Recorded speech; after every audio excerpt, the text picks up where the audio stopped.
तो शपथ ग्रहण से पहले लगातार दृश्य अलग अलग तरीके से, चाहे वो उत्तराखंड के गीत संगीत हो, चाहे नारों की गूंज हो, इन सब के बीच योगी आदित्यनाथ के समर्थकों की भीड़ हो, हुजूम हो, मंदिर का जिक्र हो, बीजेपी के पक्ष में नारे हो, सारी गूंज और सारे नेताओं का पहुंचना अब लखनऊ शुरू हो चला है। लाल कृष्ण आडवाणी भी पहुंच चुके हैं, मुरली मनोहर जोशी भी कुछ देर पहले पहुंचे और वहां पर मौसमी हमारी संवाददाता जिन्होंने बात की है चंद मिनटों पहले ही। जोशी जी हाँ बहुत जी, बड़ी विजय। बहुत बड़ी विजय। आपको धन्यवाद इसके लिए, आपकी सहयोग के लिए।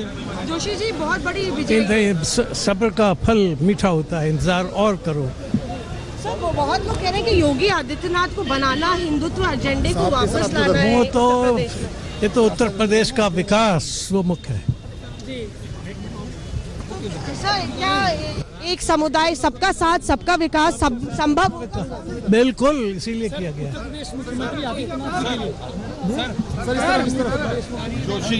तो मुरली मनोहर जोशी और LK आडवाणी अभी पहुंचे हैं और साफ तौर पे काफी धक्का मुक्की के बीच जिस तरह से भाजपा के तमाम वरिष्ठ नेता एयरपोर्ट पे पहुंचे हैं, जाहिर है कि कोशिश ये है कि एक तरीके से show off strength, show off Prestige जो भाजपा के लिए है बेहद मायने रखती है। इससे पहले वेंकैया नायडू और रविशंकर प्रसाद, कैलाश विजयवर्गीय और मनोज तिवारी यहाँ पे आ चुके हैं। अब मुरली मनोहर जोशी समेत बाकी नेता भी आ गए हैं। लगातार हम आपको दिखा रहे हैं कि किस तरह से पूरा एयरपोर्ट पटा हुआ है लाल बत्ती और नीली बत्ती वाली गाड़ियों से।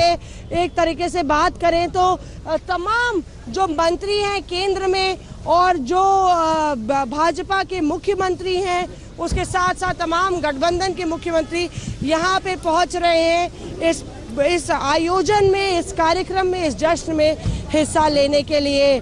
और जाहिर तौर पे सबके मन में ये ख्याल है कि 2019 में भाजपा जो है किस तरह। और दूसरी तरफ सब दिशा एक ही है, स्मृति उपवन। वहीं चलते हैं, हमारे संवाददाता वहीं पर है। योगी आदित्यनाथ के शपथ ग्रहण की आज भव्य तैयारियां हो रही हैं और दिन के 2:15 पर योगी आदित्यनाथ शपथ लेंगे। उनके समर्थक धीरे धीरे जुटने शुरू हो गए हैं।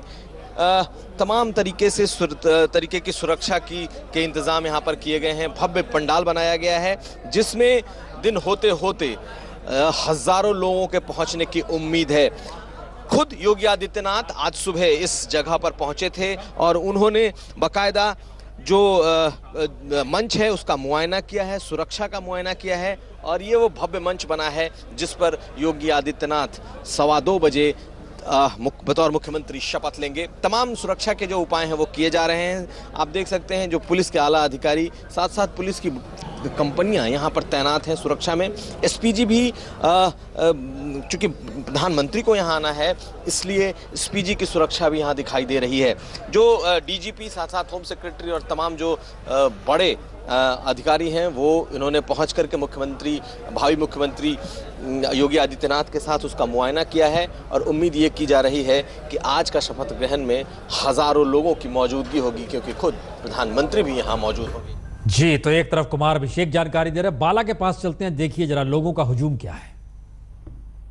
उत्तर प्रदेश में योगी राज की शुरुआत होने वाली है। जिस मंच से शपथ लेके मुख्यमंत्री पद की योगी आदित्यनाथ वो बनकर तैयार है।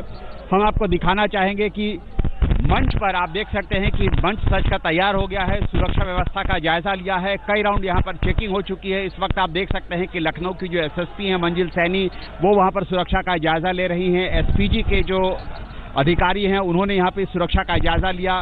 मंच के ठीक पीछे कमरा बना हुआ है जहाँ पर जो VVIP गेस्ट आएंगे पहले वहाँ पर रुकेंगे और मंच पर दाईं तरफ जो है वो प्रधानमंत्री के साथ जो लोग आएंगे, दूसरे मुख्यमंत्री, दूसरे राज्यों के मुख्यमंत्री जो अतिथि होंगे वो बैठेंगे। और बाईं तरफ जो मंच के बाईं तरफ आप देख सकते हैं वहाँ पर जगह बनाई गई है जहाँ पर जो तमाम मंत्री हैं जिनको शपथ लेना है वो लोग बैठेंगे। बीच में जो 3 कुर्सियां लगाई गई हैं वहाँ पर प्रधानमंत्री नरेंद्र मोदी बैठेंगे, अमित शाह बैठेंगे और इस तरह से शपथ ग्रहण होगा।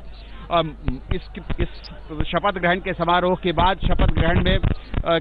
के बाद कैबिनेट की बैठक होगी फौरन उसके बाद और उसके बाद 5 बजे योगी आदित्यनाथ कैबिनेट की बैठक के बाद प्रेस कॉन्फ्रेंस को संबोधित करेंगे। माना जा रहा है कि सरकार में शपथ लेने के बाद ही कुछ महत्वपूर्ण फैसले करके योगी आदित्यनाथ ये संदेश देना चाहेंगे कि यूपी में काम शुरू हो चुका है, उनकी नई सरकार ने काम करना शुरू कर दिया है। कैमरामैन नीरज के साथ बालकृष्ण, लखनऊ, आज तक। पहली कैबिनेट बैठक में बहुत तेरे महत्वपूर्ण फैसलों का ऐलान हो सकता है और इसका जिक्र चूंकि चुनाव प्रचार के दौरान बार बार हुआ है, इसीलिए इंतजार भी इस बात को लेकर हो रहा है कि कैबिनेट की मीटिंग भी महज औपचारिकतावश नहीं है कि तुरंत शपथ ग्रहण के बाद बुला ली गई है, उसके जरिए एक मैसेज भी कन्वे करना है। लेकिन हो सकता है आपके जहन में कई और सवाल हों। कुछ दिन पहले हम लोगों ने देखा था पंजाब में शपथ ग्रहण हो रहा था सादगी के साथ, वहां लाल बत्ती हटा ली गई, कहा गया कि स्थिति राज्य की अब ऐसी पुख्ता नहीं है आर्थिक तौर पर। तो क्या ये राजनीतिक तौर पर चीजें रहती हैं कि हम सादगी के साथ अब आएंगे, और दूसरी तरफ क्या ये राजनीतिक तौर पर ताकत दिखाने की स्थिति रहती है कि 13 राज्यों के मुख्यमंत्रियों की मौजूदगी रहेगी, तमाम कद्दावर नेताओं की मौजूदगी रहेगी? बहुत सारे सवाल हर जहन में जरूर उठ रहे होंगे और उठने भी चाहिए इस दौर में। राकेश जी, महत्वपूर्ण यह भी है कि योगी आदित्यनाथ खुद पहुंचे हैं शपथ ग्रहण से पहले प्रधानमंत्री को रिसीव करने, दोनों डिप्टी सीएम भी पहुंच चुके हैं। सुबह उन्होंने खुद ही जायजा लिया, पहुंचकर 8 बजे रहे थे, लगभग 8:05 का वक्त था। वीआईपी गेस्ट हाउस से निकले, पहुंचे यहाँ कैसे मंच बना रहे हैं, क्या हो रहा है। इसका एक मतलब यह है कि योगी आदित्यनाथ मैसेज ऐलान के साथ ही दे दिया कि अब पूरी कमांड उनके पास है, एक मैसेज निकल कर आया। क्या यह मैसेज उत्तर प्रदेश की सियासत संभालने से पहले किसी मुख्यमंत्री के जरिए निकलने का मतलब यह है कि अब उत्तर प्रदेश दिल्ली से नहीं लखनऊ से ही चलेगा? नहीं, उसका एक दूसरा पक्ष भी है प्रसून जी। देखिए, जब स्वयं वे जायजा लेने गए और प्रधानमंत्री को रिसीव करने जाते हैं तो उन्होंने एक संदेश यह भी दिया है कि मुख्यमंत्री का कोई गरूर नहीं होता है, वो जैसे सामान्य कार्यकर्ता थे, अपने नेता को वो नेता मान रहे हैं। ये बहुत बड़ी बात है कि मुख्यमंत्री का शपथ लेने वाला व्यक्ति प्रधानमंत्री को रिसीव करने के लिए एयरपोर्ट जा रहा है। दूसरी बात, जो आप आरंभ में आपने एक बात कही थी कि जो लोग ज़मीन से बढ़ते हैं उनको एक अलग प्रकार के सुगंध होते हैं। देखिए, 2014 से जो परिवर्तन हुआ है, जिसको उत्तर प्रदेश से इंडोर्स किया है, भारत को देखने का आईना ही बदल गया है। पुराना आईना चला गया जिसमें हिंदुत्व का चेहरा एक बदरूप में हिंदू दिखाई पड़ता था, हिंदुत्व का रूप एकदम बेशक्ल हिंदू नजर आता था। अब जो आईना है उसमें सर्वसमावेशी हिंदुत्व की जो अवधारणा दिखाई पड़ रही है। और आप देखिए, कांग्रेस नहीं, आप जो समावेशी हिंदू शब्द का इस्तेमाल कर रहे हैं, मैं ये बताइए, क्योंकि योगी आदित्यनाथ की पहचान यह भी है कि एक वक्त उन्होंने बीजेपी के खिलाफ भी चुनाव लड़ा, एक अपनी पार्टी क्रिएट कर ली पूर्वांचल में और अपने कैंडिडेट्स को खड़ा कर दिया।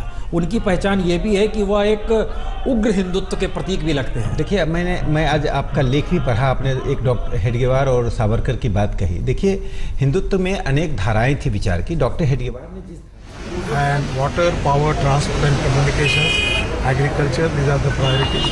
At the same time, handloom, handicrafts, tourism are the highest priority.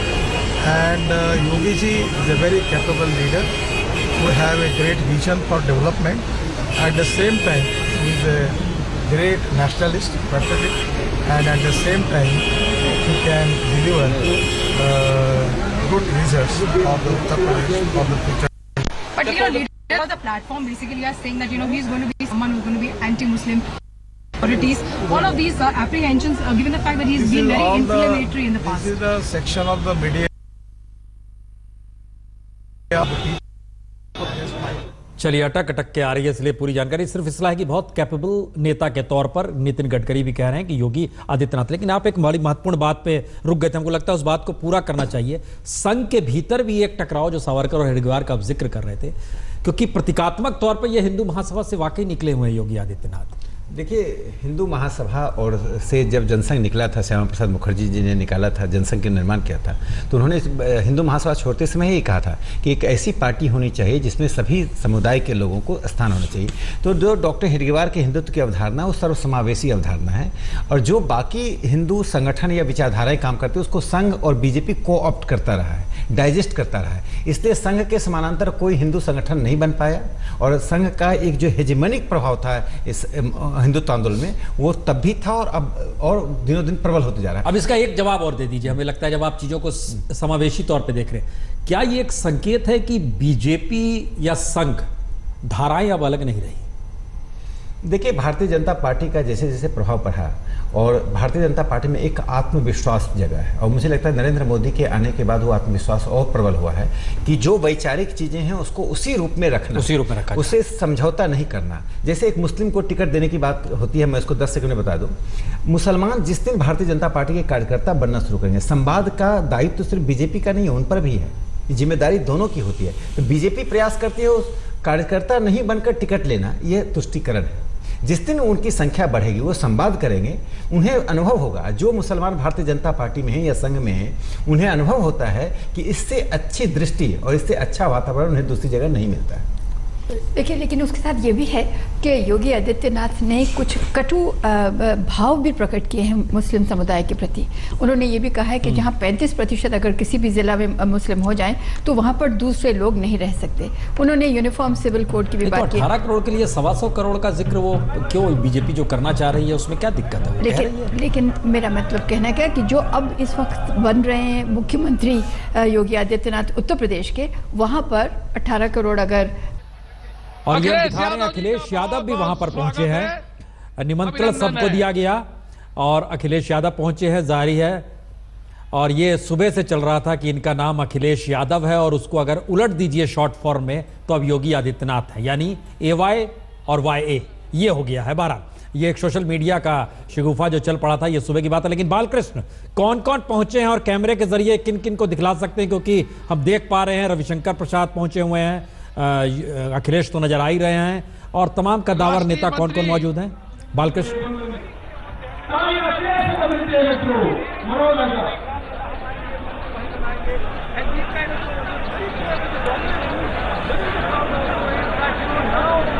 Balkrishna आवाज आ रही है तो बताइए, क्योंकि हम इस देख पा रहे हैं मंच पे केशव प्रसाद मौर्य को देख पा रहे हैं। सबसे पहले मैं आपको ये बताना चाहूंगा कि इस वक्त जब बीजेपी के नेताओं का आने का सिलसिला शुरू था, उस वक्त अखिलेश यादव की यहाँ पर एंट्री हुई है। अखिलेश यादव अब से कुछ देर यहाँ पर पहले पहुंचे और अखिलेश यादव आप देख सकते हैं कि इस वक्त की मंच पर खड़े हैं। अखिलेश यादव यहाँ पर आए, बीजेपी के नेताओं ने उनका स्वागत किया। सबसे पहले अखिलेश यादव ND तिवारी से, जो मंच पर मौजूद थे, ND तिवारी से मिले।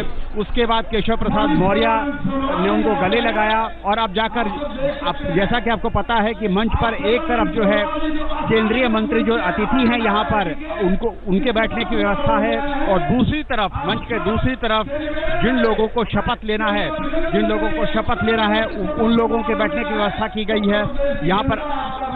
यहाँ पर अखिलेश यादव अभी आप देख सकते हैं कि आकर तमाम बीजेपी के नेताओं से मिल रहे हैं। यकीनन अखिलेश यादव के चेहरे पे खुशी वही की वही है। हम एक छोटे से ब्रेक के बाद लौट रहे हैं।